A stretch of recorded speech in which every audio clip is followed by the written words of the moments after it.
Hello all, welcome back to my channel. ఈరోజు మనం review చేయబోయే సినిమా ఇక్క. సన్నీ డియోల్, అక్షయ్ ఖన్నా లీడ్ రోల్స్లో నటించిన ఈ కోర్ట్ రూమ్ డ్రామా డైరెక్ట్గా నెట్ఫ్లిక్స్లో రిలీజ్ అయింది. బాలీవుడ్ నుండి డైరెక్ట్ ఓటీటీ రిలీజెస్ చూస్తుంటే కొంచెం భయం అనిపిస్తుంది. ఎందుకంటే చాలా సినిమాలు యావరేజ్ కంటెంట్తో వస్తున్నాయి. కానీ ఇక్క ఆ లిస్ట్లో కొంచెం బెటర్ అని చెప్పాలి. పర్ఫెక్ట్ మూవీ కాదు, కానీ కంప్లీట్ వేస్ట్ కూడా కాదు. కోర్ట్ రూమ్ డ్రామా నచ్చే వాళ్ళకి ఒకసారి ట్రై చేయొచ్చు. అండ్ ఇంక ఈ మూవీ యొక్క స్టోరీ లైన్ ఏంటంటే, అర్జున్ మెహ్రా అనే హానెస్ట్ లాయర్గా సన్నీ డియోల్ కనిపిస్తాడు. ఆయన లైఫ్లో ఒక ప్రిన్సిపల్ ఉంటుంది, తప్పు చేసిన వాళ్ళని డిఫెండ్ చేయొద్దు అని.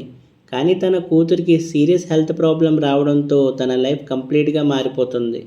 అదే టైంలో మర్డర్ కేసులో ఇరుక్కున్న ఒక రిచ్ బిజినెస్ మ్యాన్ని డిఫెండ్ చేయాల్సిన సిచ్యువేషన్ వస్తుంది.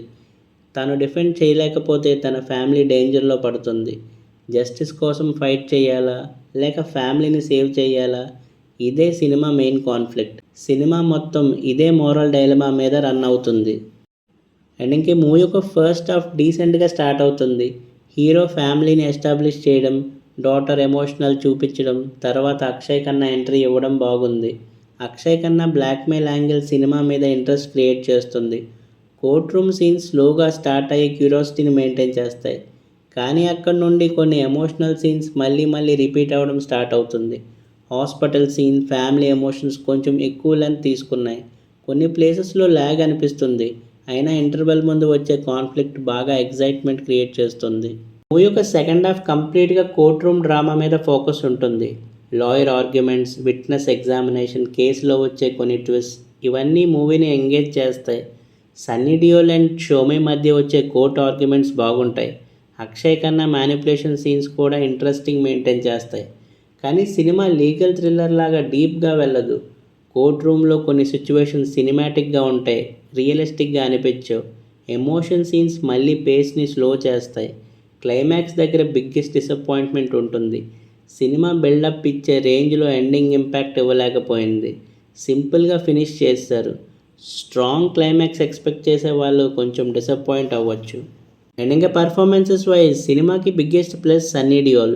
ఫాదర్గా ఎమోషన్స్ బాగా క్యారీ చేశారు. కోర్ట్ రూమ్లో స్క్రీన్ ప్రెజెన్స్ మాత్రం నెక్స్ట్ లెవెల్. రీసెంట్ ఇయర్స్లో తన బెస్ట్ పర్ఫార్మెన్సెస్లో ఇది ఒకటి. అక్షయ్ ఖన్నా విలన్గా చాలా స్టైలిష్గా పర్ఫామ్ చేశాడు. ఎక్స్ప్రెషన్స్, బాడీ లాంగ్వేజ్, మేనరిజంతో క్యారెక్టర్ని ఎలివేట్ చేశాడు. సన్నీ డియోల్ తర్వాత ఎక్కువ ఇంప్రెస్ చేసింది అక్షయ్ ఖన్నానే. అండ్ ఇంకా డైరెక్టర్ సిద్ధార్థ మల్హోత్రా సింపుల్ స్టోరీని ఇంట్రెస్టింగ్గా ప్రజెంట్ చేయడానికి ట్రై చేశారు. Family emotions, courtroom drama, murder మిస్టరీని బ్యాలెన్స్ చేయడంలో సక్సెస్ అయ్యారు. కానీ స్క్రీన్ ప్లే సేఫ్ జోన్లో నడిచింది. ఎక్కువ సర్ప్రైజెస్ లేవు, రిస్క్ తీసుకోలేదు. అండ్ ఇంక ఈ మూవీ యొక్క పాజిటివ్స్ విషయానికి వస్తే, Sunny Deol performance, Akshay Khanna screen presence, interesting moral conflict, decent courtroom drama, emotional father daughter track. And ఇంక ఈ మూవీ యొక్క నెగిటివ్స్ విషయానికి వస్తే, స్టోరీ చాలా సింపుల్, కోర్ట్ రూమ్ డ్రామా రియలిస్టిక్గా ఉండదు, ఎమోషనల్ సీన్స్ రిపీట్ అవుతాయి, కొన్ని ప్లేసెస్లో ల్యాగ్ ఉంటుంది, క్లైమాక్స్ చాలా సింపుల్గా ఫినిష్ చేశారు. ఇంక ఈ మూవీని ఫ్యామిలీతో వాచ్ చేయొచ్చా అంటే డెఫినెట్లీ ఎస్. అడల్ట్ కంటెంట్ లేదు, వల్గర్ సీన్స్ లేవు, ఎక్సెసివ్ వైలెన్స్ కూడా లేదు. ఫ్యామిలీతో కంఫర్టబుల్గా చూడొచ్చు. ఓవరాల్గా ఇక్క ఒక డీసెంట్ కోర్ట్ రూమ్ డ్రామా. సినిమా biggest strength Sunny Deol and Akshay Khanna performances. Story simple అయిన మోరల్ కాన్ఫ్లిక్ట్ వల్ల ఇంట్రెస్ట్ మెయింటైన్ అవుతుంది. కానీ predictable screenplay, repeated emotional scenes, కొంచెం ల్యాగ్, సింపుల్ క్లైమాక్స్ వల్ల నెక్స్ట్ లెవెల్ లీగల్ థ్రిల్లర్ అవ్వలేకపోయింది. కోర్ట్ రూమ్ డ్రామా జోనర్ నచ్చే వాళ్ళు డెఫినెట్లీ ఒకసారి నెట్ఫ్లిక్స్లో చూడొచ్చు. హై ఎక్స్పెక్టేషన్స్ లేకుండా చూస్తే డిసప్పాయింట్ అవ్వరు. మరి ఈ మూవీ ఎలా అనిపించిందో కింద కామెంట్స్లో మెన్షన్ చేయండి. వీడియో నచ్చితే లైక్ చేయండి, ఛానల్ని సబ్స్క్రైబ్ చేసుకోండి. మళ్ళీ నెక్స్ట్ వీడియోలో కలుద్దాం. Thank you for watching.